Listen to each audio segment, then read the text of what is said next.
பாவம் என்கிற சிறையிருப்புல மாட்டிக்கிட்டு இந்த பாவத்திலிருந்து என்னால விடுவிக்கப்பட முடியவில்லையே என்று சொல்லி தவித்துக் கொண்டு இருக்கிறீர்களா?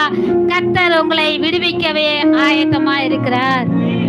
சாபம் என்கிற சிறையிருப்பினால பாதிக்கப்பட்டு தலைமுறை தலைமுறை அந்த சாபம் தொடர்ந்து வந்து கொண்டே இருக்கிறதே, எனக்கு எப்பொழுது விடுதலை உண்டாகும் என்று எதிர்பார்த்து கொண்டு இருக்கிறீர்களா?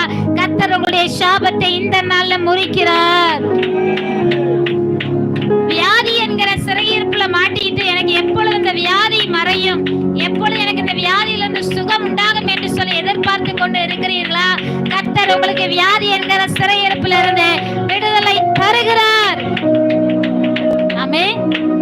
ஹல்லேலூயா. நீங்க அநேகர் கடன் என்கிற சிறையிருப்புல மாட்டி தவித்துக் கொண்டு இருக்கிறீர்கள். கடன் என்கிற சிறையிருப்புல மாட்டி திகைத்துக் கொண்டு இருக்கிறீர்கள். கர்த்தர் உங்களை அந்த சிறையிருப்பிலிருந்து